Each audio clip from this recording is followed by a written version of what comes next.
Well, good evening, IFL Nation, and welcome to tonight's stream. We are back once again in the lab, your weekly source for the rundown of all things related to the Indoor Football League. Whether you are here for the recap of the week that was, the preview of championship weekend that is to come, or just have an interest in any of the other great, amazing goings on of the IFL, I'm delighted to tell you, you are in the right place. It is just past 8 p.m. over here on the East Coast, and it's as good a time as ever for the penultimate version of Wager Wednesday in the Indoor Football League for the 2026 season.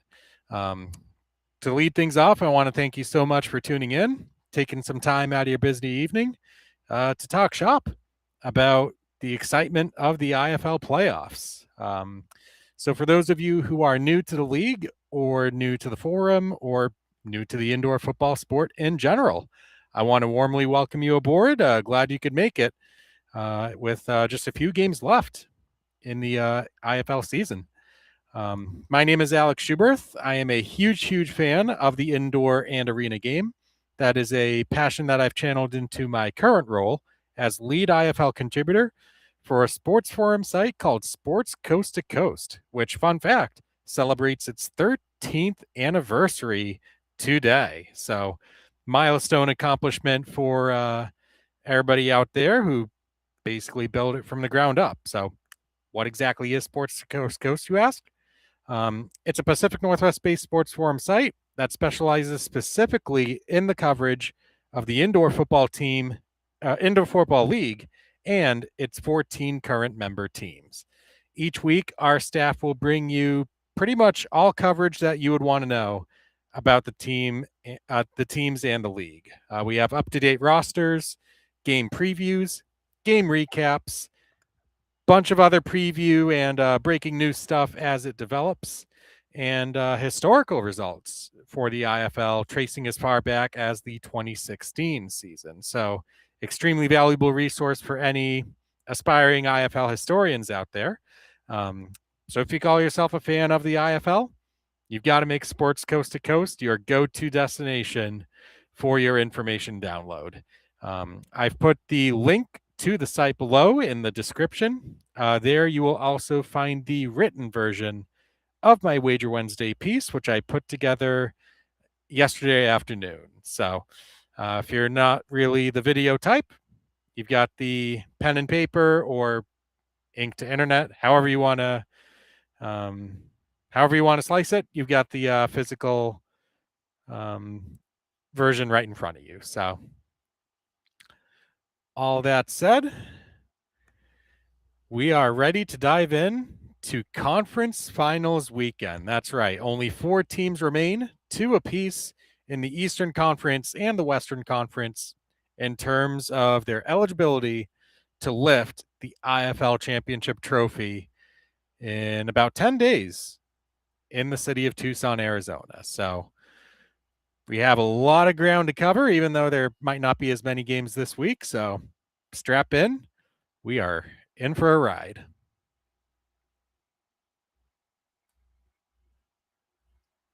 Next slide, please.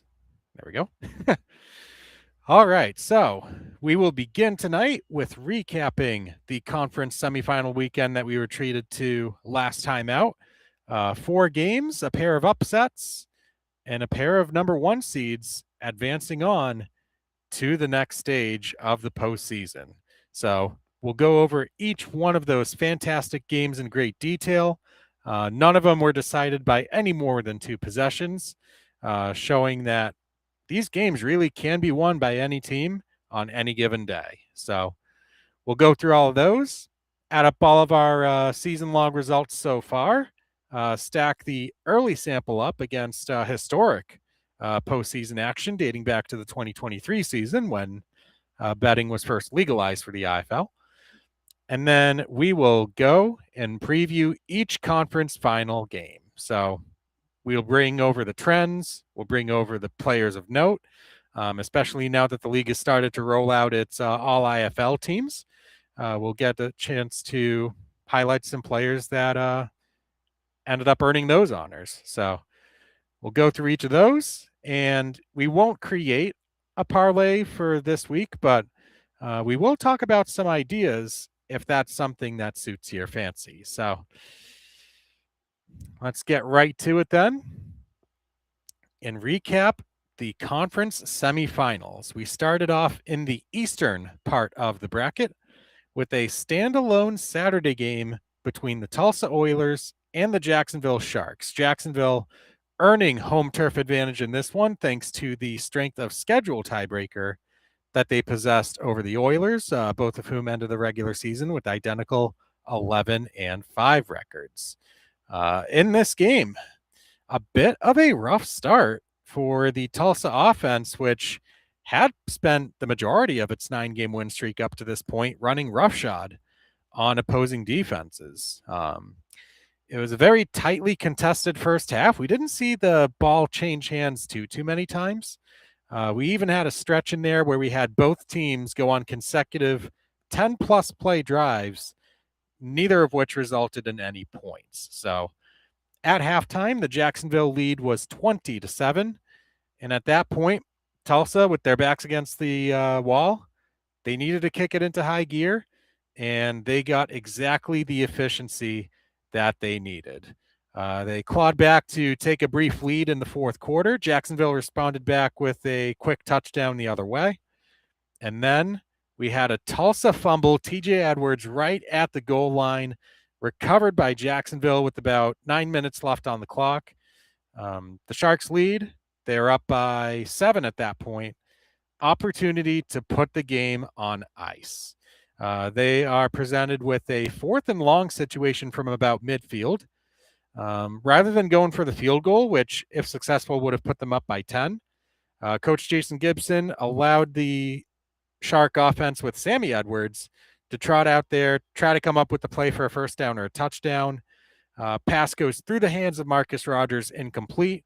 The Oilers take over on downs, and they end up tying the game with about a minute left on a big clutch touchdown.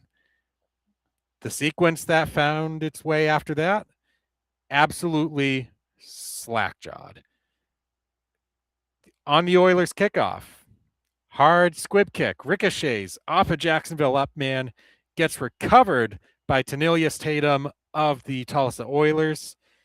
And from that point, it was pretty much take care of the ball, move upfield a tad bit, and prepare Axel Perez for a game-winning field goal, as he has done so many times already in his tenure with the Oilers. So Tulsa moves the ball up. They bleed the clock all the way down to a couple of seconds left. 29-yarder from Axel Perez. Kick is up. Just sneaks past inside the right guard wire to win the game for Tulsa Oilers, give them their first playoff victory in franchise history. Final score of that one, 31 to 28. As the Oilers, despite having to go on the road, they will advance to the conference finals, whereas the Sharks have their promising season come to an end. We had a triple header on Sunday, and it led off with the other Eastern semifinal, the Orlando Pirates and the Green Bay Blizzard. If you came into this game looking for prime offense, you got precisely what you were hyped up to get, especially on the side of the Green Bay Blizzard. They had lost running back Kyrie Robinson to injury, explosive player that ended up on the IFL's all-rookie team at the running back position. And it really didn't matter. DeMylan Brown filled in nicely. He had a couple great plays, especially at the start of the game. But the star player of this one for Green Bay, if you factor in Liam Thompson as well, Trayvon Alexander, just dicing up the Pirates secondary all day long. 5 touchdowns, 4 through the air, 1 on the ground, as the Blizzard only have 1 fruitless possession on the day. Everything else was basically a touchdown. And even with Paxton DeLaurent and that impressive Pirates offense keeping up and scoring 59 points themselves, At the end of the day, it was that weakness of the defense that was their undoing at the most inopportune time. Final score from the Resch Center, Green Bay 73 and Orlando 59. The 73 points, also a Blizzard all-time high for points in a single postseason game. And bear in mind, this franchise has been around for the better part of 20 plus years. So that set up our Eastern Conference Final, which we will talk about later in tonight's show. That'll be the Tulsa Oilers and the Green Bay Blizzard, as both Florida-based teams, Jacksonville and Orlando, are eliminated from contention. Once we put the wraps on that game, we moved our attention to finally kicking things off in the Western Conference. We started things off there with the Arizona Rattlers and the Vegas Nighthawks, a battle of the two most recent IFL national champions. Vegas defending their title from last season, Arizona looking to move one step closer to a second title in 3 seasons after their memorable win in 2024. The initial jump in this game came from the visiting Arizona Rattlers, who held a Nighthawk team that had entered in reasonably healthy. They had lost Quentin Randolph on the opening kickoff of the game, though he did come back later. Randolph only played a handful of snaps in the second half. And you could tell that that absence was felt as the Nighthawks had a couple of their possessions come up empty, and that allowed Arizona to race out to a 6-point halftime lead and first possession of the second half. Once the Rattlers capitalized on that possession to open the third quarter, Vegas was officially in chase mode. And even though Jaden DeLaura led the Nighthawk offense to 3 consecutive touchdowns, Max Myler on the other side was able to follow suit. With Arizona up by 8 right around the 1-minute warning, they get an important field goal from Matthew Cook, who was an All-IFL nominee to the rookie team. That gave Arizona an 11-point lead, one that Vegas could not cut into any further as they ran out of downs and a time, which ends their hopes of back-to-back IFL championships. So just like what happened in the Eastern Conference, the number 3 seed goes into the road and they conquer the 2nd seed, Arizona, winning this game 47-36 to advance to yet another Western Conference final, which will be now their 3rd in 5 seasons since the IFL's rebrand to the national championship format.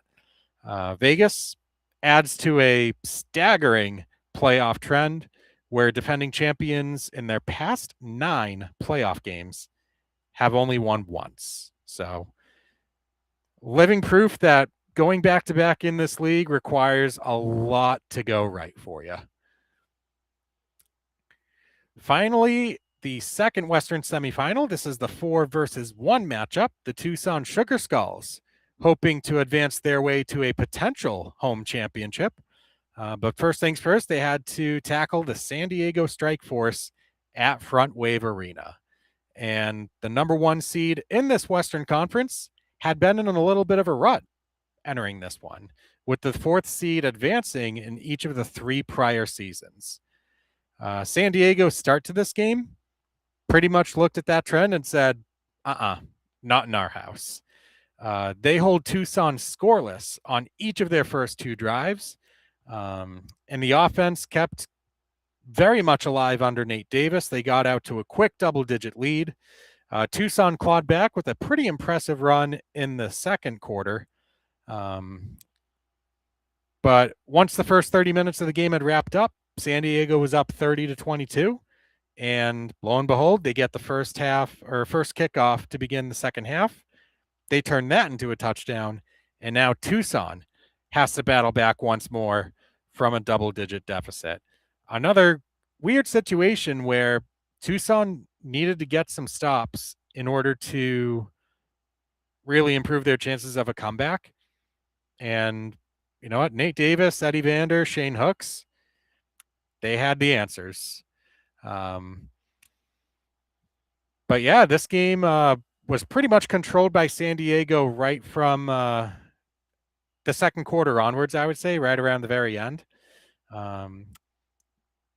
Tucson did score a touchdown at the very end of the game, a significant play to some in the audience.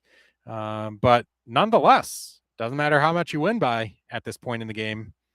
It just matters survival, winning, advancing, which San Diego does to the tune of a 54-47 win, which now pits them against Arizona for the third consecutive postseason. And for the second time in that span, it'll be a matchup in the Western Conference Final. In that home game, as Monica pointing out, the first time that San Diego has ever hosted a playoff game. So they break their home maiden there. Good vibes in that San Diego Oceanside neighborhood as that fan base prepares for what they hope to be is third time's the charm. They've made the Western Conference Final now in each of the last 3 seasons, with their prior 2 attempts in 2025 and 2024 coming up short.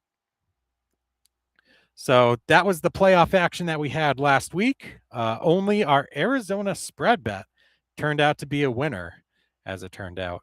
And luckily for us, that was what we had put most of our weighted wagering on in terms of that method.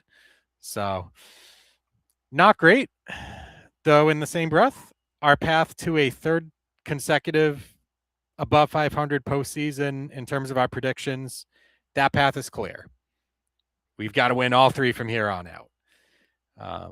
Very, very difficult, but certainly doable. We've had good stretches before.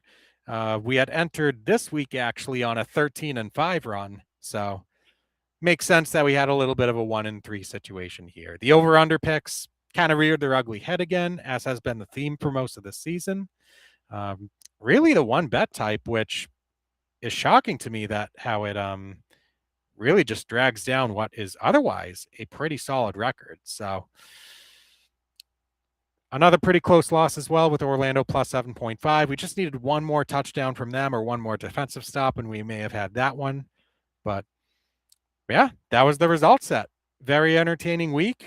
A bunch of these games going right down to the wire some way, shape, or form.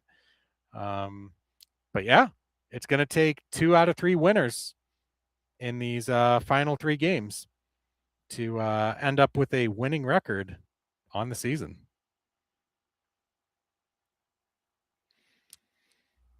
Our parlay, however, went back to back. The first time in the series 4-year history where we have had consecutive winning slips on the trebles.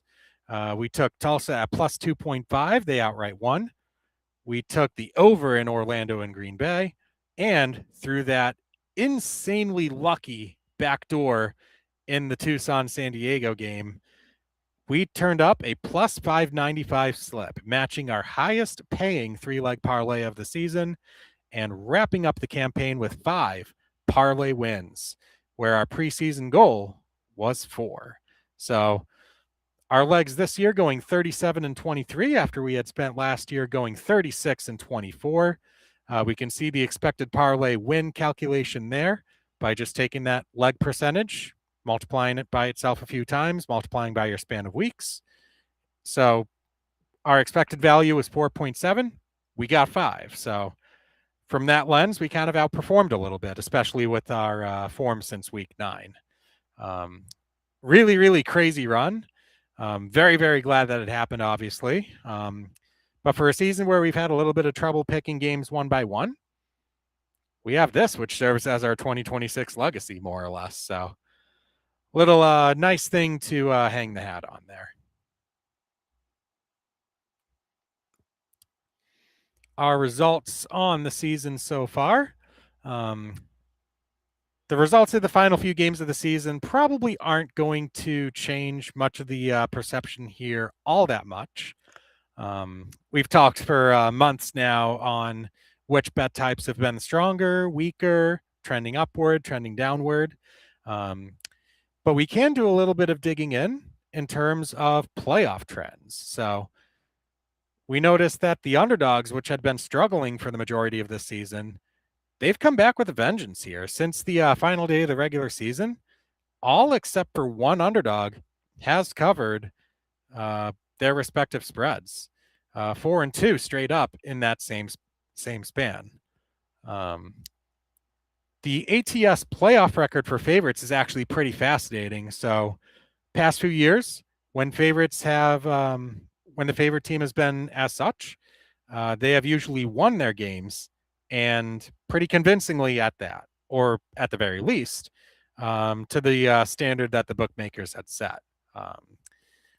Actually, a little bit of history that I touched upon in social media earlier in the week. San Diego's win was actually the first win by a favored team in the playoffs where they failed to cover the respective spread. We did have a push in 2024 with Green Bay over Quad City in the first round of that postseason, but pretty interesting there. So then again, we got to answer that question. Do we lean upon underdogs as part of that regression to the mean process, or are we going to see more of the favored teams kind of take hold and pave their way to a potential championship appearance? From an over-under standpoint, prior to the 2025 postseason, unders had dominated here.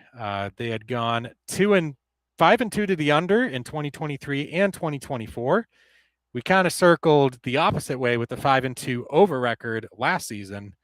And looking at the 4 games from last week, we start out actually in the same way that 2025 did, with a pair of overs and a pair of unders. Of course, last season's end of the playoffs, hyper memorable in that we got 3 of the highest scoring games, not just in IFL postseason history, but looking at the entire 18-year history of the league.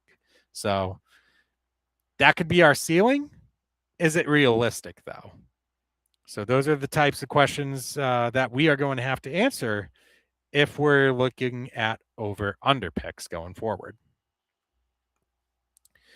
Our team-by-team trends of the 8 teams that played last week, we see which of those trends had stood tall and which ones kind of went the other way.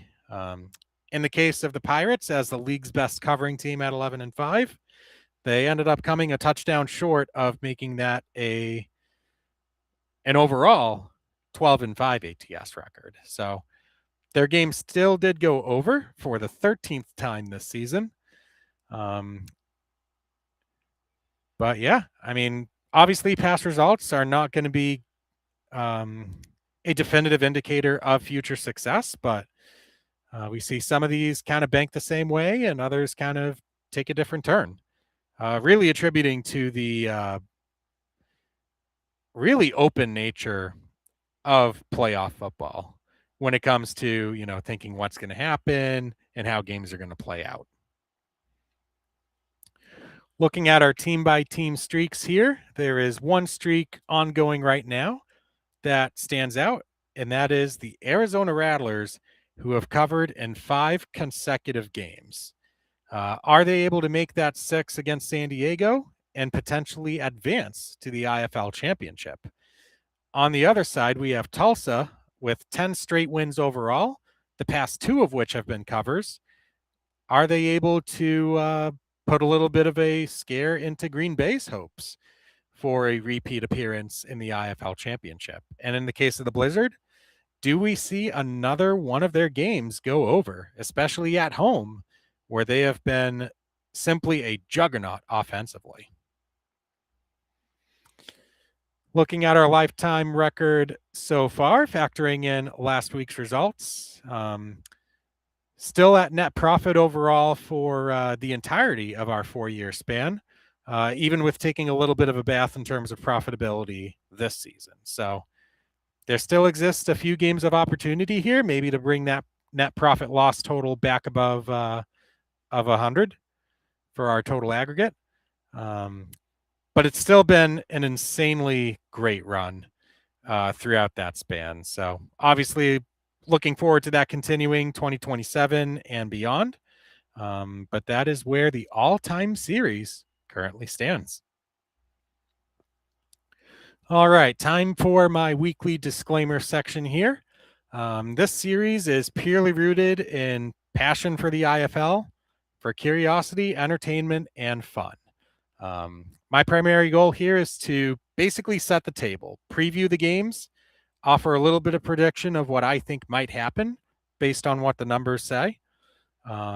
Any predictions and picks are my own. Um, you're more than welcome to play along if you would like, but please be sure to do so responsibly and legally. You must be 21 years of age or older to play in most jurisdictions. And again, if you do decide to play, practice safe gaming habits. That includes setting a budget in terms of both your time and your money. Risk only what you can afford to lose. And if you feel like you or a loved one is having problems, maybe teetering on a problem when it comes to gaming, um, there's lots of resources online and issued by your respective state that can provide assistance, whether that's referrals or answering questions about some myths and some other points of uncertainty regarding the topic. Um, but if you feel like you're in that boat, know that you are not alone and that help and support is out there for you. All that said, it's a 2-game big board this week, but these are the 2 biggest games leading up to the showcase of the league's very best, the IFL National Championship, next week. So, all that being said, let's dive in. Starting things off with the Eastern Conference Final, which will be a 4 p.m. kickoff on Sunday on Yahoo Sports Network. This is the Tulsa Oilers and the Green Bay Blizzard. The Blizzard hosting the Eastern Final for the second time in 3 seasons, whereas the Oilers are participating in their first ever conference championship. As the hosts, Green Bay is favored by 3.5, so field goal plus the hook. Implied total is the higher of the 2 games this week at 96.5. The money line has Tulsa at plus 124 underdogs to extend their winning streak to 11, and Green Bay to defend home turf and make consecutive championship appearances, minus 148. Probably the most fascinating thing about this matchup is the head-to-head competition of the 2 quarterbacks who I believe are the top 2 candidates for this year's MVP award. TJ Edwards, who is recently named to the first team All IFL offense at the quarterback position. On the side of Tulsa, lining up opposite him, Liam Thompson, who many consider to be perhaps a shoo-in for the league's MVP award, though we will have to await and see official word from the league when it comes time to announce that. Who receives what accolades does not really matter here. These 2 offenses know how to put points on the board. In the case of the Oilers, they had spent all of their each of their prior 9 wins along their winning streak, scoring at least 44 points or more. They ended up taking a little bit of a backseat to what was an impressive showing from their defense last week, but even still, with that game, they proved that they can win in pretty much any fashion that you can conceive. Low-scoring rock fights, high-scoring shootouts.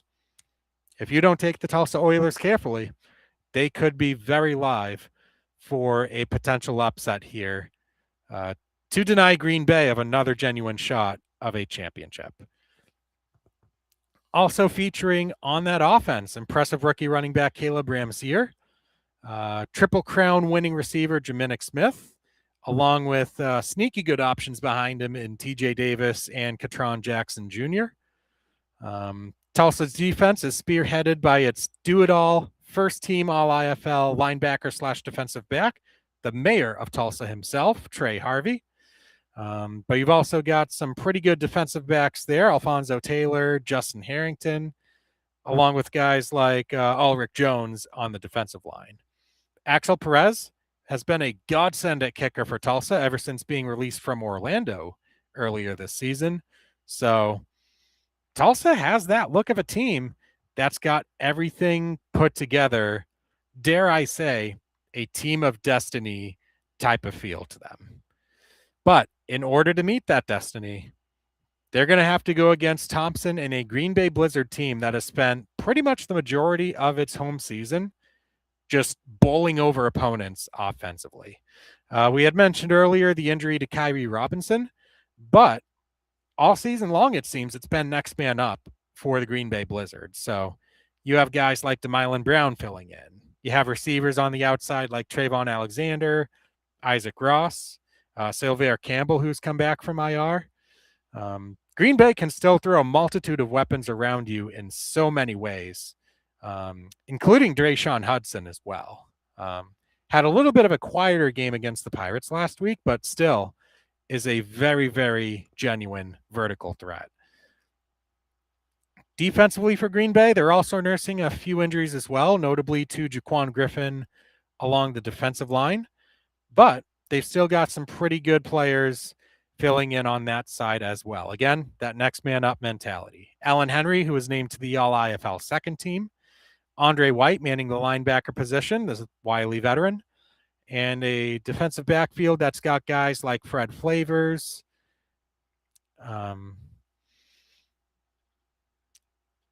Have spurred a turnaround for Green Bay's defense compared to perhaps what they had a season ago. So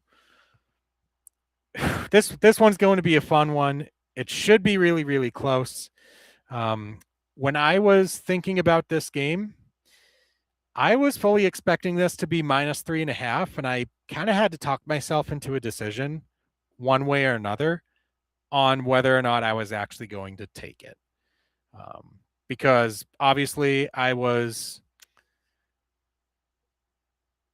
with the other side of the Blizzard at home, even though I specifically said a couple months ago that I would not do that. And naturally I got punished for it. So I do have to go back to the Blizzard again, but I am going to tease the points and make this a straight up money line pick with Green Bay at -148. Monica showing a little bit more faith in Green Bay at that -3.5 number. Again, I think that's a fantastic bet. You look at the track record of Green Bay at home, they seemingly have done nothing except for cover at the Resch Center. And it's not just this season where they are 8-1 at home against the spread. This has been a recurring theme now for the past 3, even 4 years. Easily the best ATS home team in the league. There's a couple of factors here that are preventing me from actually going with that, though. The first of which is that Tulsa is not a team that you really want to be fading that hard right now. You don't win 10 games in any league, let alone the IFL, by accident. You've got to be able to put together consistent game plans, execute at a high level week in and week out. So this game is not going to be a pushover. And if you look at the teams only meeting this season, which was in Tulsa, the Oilers did a very good job in limiting the Blizzard to 41 points. Unfortunately, Tulsa was marred by some offensive issues in that game, fueled by some center quarterback snap issues that really made the Oilers get stuck in the mud in a game where Green Bay won 41-35. So the other thing, too, is that if this game gets decided by a field goal, we're not going to have to worry about margin of victory here with this selection. I know that's something that I've preached basically all season when it comes to 3.5 point spreads. We really haven't seen it come to fruition all that much throughout the season. But I feel like the instant that I click that -3.5 button, what I had been preaching for 3, 4, 5 months is finally going to come into play. And I'm just going to be kicking myself for the rest of the season. So we're not going to do any of that. The -148 is not a terrible price here. But yeah, given that Green Bay is also undefeated at home on the season, 9-0, that only ATS loss came on a buzzer-beating play by the Pirates on April 24th. So would it be surprising if Tulsa won? No. Would it be surprising if Green Bay won? Not really. These are two fantastic teams any way you slice it, and this just happens to be the situation where you've got to pick one to advance. So in my case, give me the home team, and the Blizzard on the money line. Final score prediction here, 56-51, as I see both teams continuing their terrific offensive forms. And now we dive into our Western Conference Final, which will take place shortly after the conclusion of the Eastern Conference Final, currently slated for a 7:30 Eastern kick on the Yahoo Sports Network. For the second time in 3 seasons, it is Arizona versus San Diego, with the right to represent the conference in the IFL National Championship on the line. This time, San Diego will be the hosts, but Arizona is still favored, and they're favored by more than a field goal here. This is another 3.5-point spread. The implied total is 90.5 for the over-under. On the money line, Arizona's minus 155, San Diego plus 130. And looking at Arizona's path here, they were an 11-5 regular season team, and they ended up dethroning the national champions last week in the Vegas Nighthawks. So a team that had gotten the better of them each of the prior 2 meetings this season has now been dispatched, and they now go up against a team that they have beaten twice already this season in the Strike Force. Arizona did a lot of roster shuffling leading up to last weekend's game. At the end of the day, though, they still entrusted Max Myler, the 2025 IFL MVP, at that quarterback spot. And even though possession count was fairly limited in that game, the offense still took great care of the ball, no turnovers, and it turned into 47 points, which was enough to clip the Nighthawks by a count of 47-36. So Myler's got perhaps one of the best duos at running back in Ron Brown Jr. and Kamani Clark. But you've also got a receiving core that is highlighted by an All-IFL nomination in Arlen Bruce IV. And that's not to mention guys like veteran Corey Reed, rookie Trey Odoms-Dukes, who have each been integral to the success of the Rattlers offense this season. So they do get a lot of the credit for where the team is at today, but you could make a very convincing argument that the defense could be the primary reason why their season is still ongoing. One of the very best in the IFL in terms of surrendering fewest points per game. But they've also been very, very problematic in terms of teams turning the ball over to them. Led by very, very likely Defensive Player of the Year, Yashin McKee, with a league-leading 11 interceptions. So when you got guys like him and Carl DeCius in the backfield, and then you have guys like Hayden Hatcher and Connor Taylor within that 5-yard box, man, this is not an easy matchup for anybody. Much less a San Diego team whose quarterback, Nate Davis, has had that dragon in front of him for pretty much his entire IFL career, going up against Kevin Guy and the Arizona Rattlers. You think to the 2024 playoffs when Arizona won that handily. I think it was 49-27. It was a pretty convincing blowout where the San Diego offense simply could not get into gear. And as it turns out, with the 2 matchups already this season, that same script pretty much played out both times.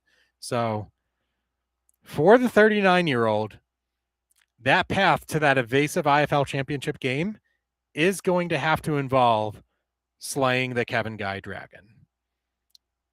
His skill position player set, more than capable on a good day. Highlighted by guys like Eddie Vander, Shane Hooks, Jalen Sample, Dallas Daniels, Cole Blackman rotating in as well.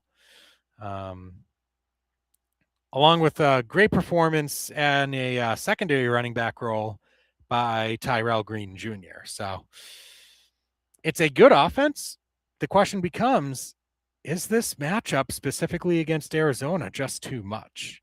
Or can they prove history wrong in that regard?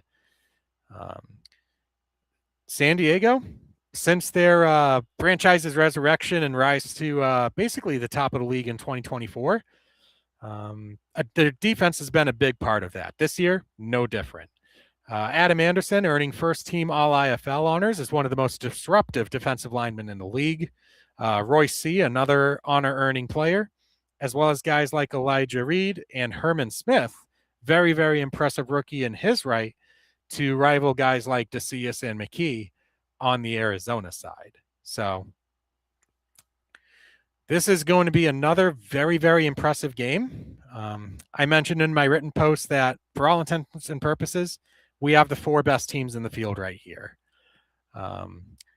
My pick for this game, I apologize in advance to anybody in the Phoenix and Glendale area. I have to do it. I have to pick Arizona money line here. The metrics, the matchup, just point to this being absolutely the correct play. I know I'm going against the home team. I know I'm going against the underdog. But the thing that I started talking about with this playoff field, matchups, matchups, matchups. A loss by 22 and a loss by 29 against this team, the latter of which came in your home arena, doesn't really instill too much confidence. To the point where my 50-42 correct score prediction could actually be interpreted as generous for San Diego. But I don't know. It just seems like Arizona's on that path. They got the heavier lift out of the way, with Vegas having a little bit more bite in terms of the metrics. But yeah, we're going to have to see. It's at the end of the day, the winner or loser of this game is going to answer that question of how tough is it to beat the same team 3 times in in the same season. Arizona played that card against Vegas last week. Certainly not outside the realm of reason that San Diego could deal it right back at Arizona with Sunday night's wrap up. So I do have this game going the other way, even though San Diego was my pick to win the national championship in the preseason. So in a weird, warped, meme-centric sense, maybe this pick does pave the way for San Diego to advance. But for now, that is my pick. Truth be told, it's a bit of a boring set of picks going with both favorites on the money line. But again, that minus 3.5, I'm just drawn away from it. I feel like at least one, possibly both of these games will be determined by a field goal at the gun. So let's take any doubt out of the equation. We don't care how many points either of our selected teams win by, as long as they survive in advance. That's all that the prediction cares about. So let's see if Arizona can make their 3rd appearance in the IFL's title game in the past 6 seasons. And to wrap up the night, we can talk about some parlay combinations for those who are interested in that bet type. So in that lighter green font, I've put the odds for your selection based on which team that you take either against the spread or the money line, and whether you took that game's over or under.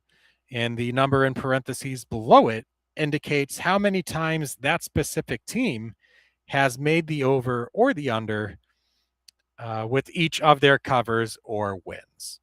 The thing that pops out right away, if we look at the top left corner with the Tulsa Green Bay game, is that Green Bay with the over actually pays notably more than Green Bay with the under, even though the over is hit in about twice as many Green Bay covers as it has than it has the under. So that could point to some pretty amazing value right there.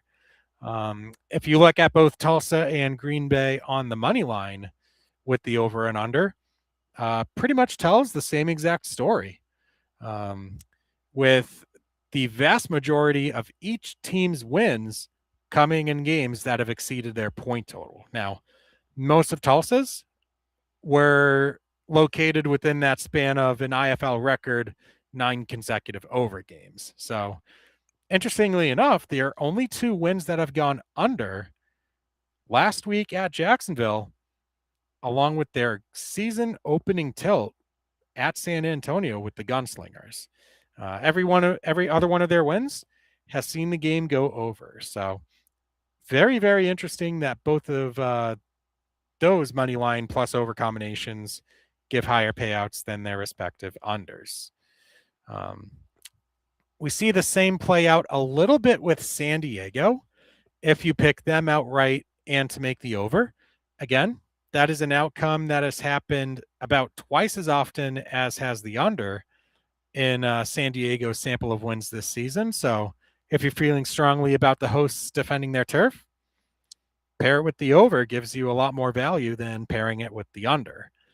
The spread betting plus over under with that game makes a little bit more sense.